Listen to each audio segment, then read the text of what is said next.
Hello and welcome back to the Crafty Cantrell. On today's episode, making a simple business card holder on the Bandsaw.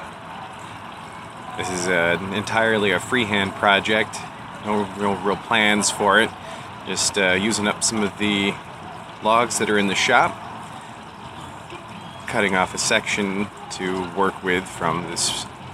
I don't even know what wood this is, honestly. It kind of smells like a pine or a cedar, but I'm not sure. Have a section that's about 3 inches long. Set it up next to the fence to just cut a flattish bottom. Fence is about a 1/4 inch away from the blade, so it cuts off a small profile, but nothing too big. Just be carefully not twisting the wood as it goes through the blade.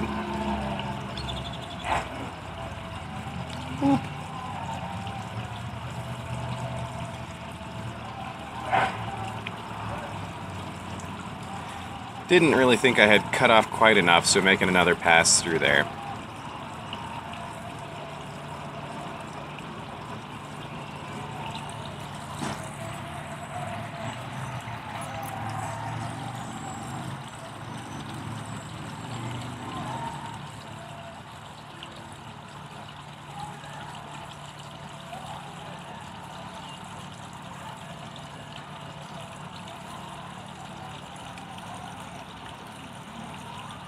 I'm just using that flat bottom section to kind of reference and squaring up the other end. As you can see, this is really a simple project. No layout of anything whatsoever, just kind of freehanding everything. I may have grown a third hand there that is detached.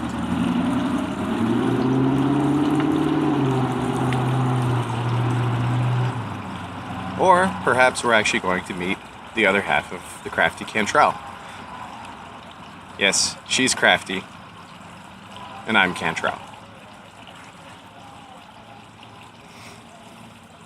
So we've got the cross section. We're just going to be cutting out a little wedge for the cards to fit into.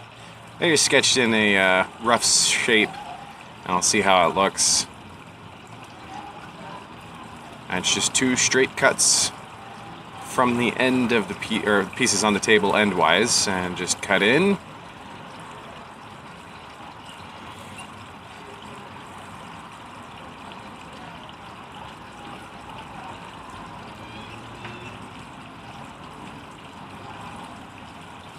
And back it up and make the other cut.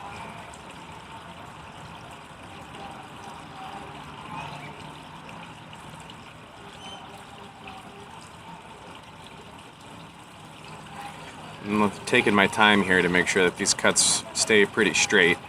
Can't do big curves with a 1/2 inch blade on a bandsaw, but I don't want to have wobbles in there either. After taking a look at it, decided I needed a larger section cut out, so I moved around about another 1/4 inch around the outside.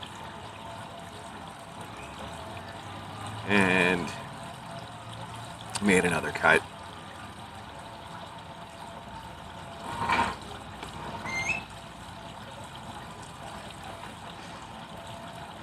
That cut didn't meet quite at the vertex of the previous one, so just using the bandsaw blade to nibble away a little bit of the bottom to make it flat.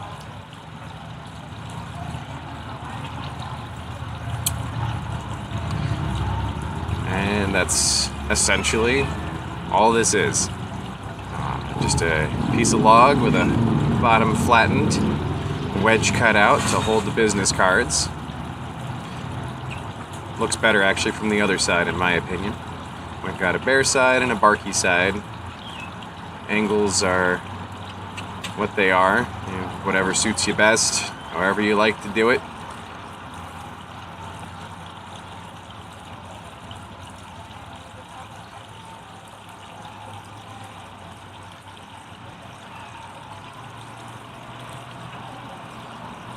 And because I had the bandsaw set up and running, thought I'd do a little bit of extra stuff. We had a booth at a craft show just recently. This was our first one. And And these discs that I'm making, as you can see, we used for price tags instead of little labels on our items. I would just add a little bit of a rustic touch. Just cut a few discs. Didn't matter if they were really regular or perfectly smooth. I just wanted some cross sections on some clear wood, and we could then just write on with a Sharpie of different prices. So we just cut a bunch of blanks so we'd have plenty of options to choose from.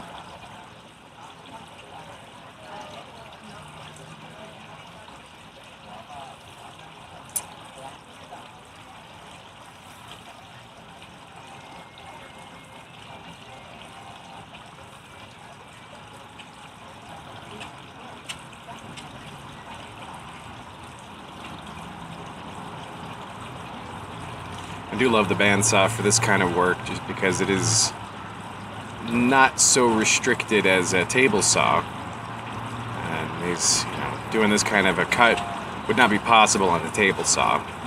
So it would just be way too dangerous. And here's Crafty taking her turn at making some discs. She thought it looked like fun.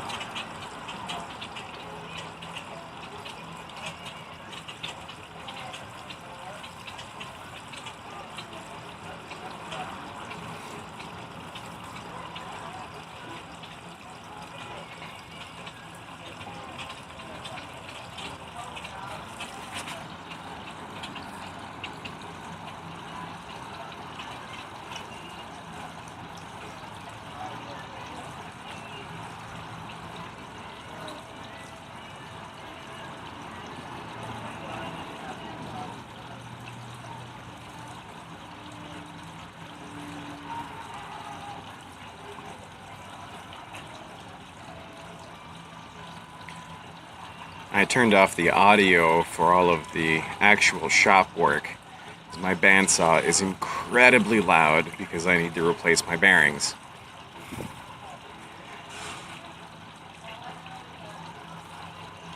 And with the shop vac going, it's an additional level of extra fun noise. So I know this is quiet. It was much preferable this way than it was in the shop, even with hearing protection on. There's a little example of some of the price tags that we made up. It worked well.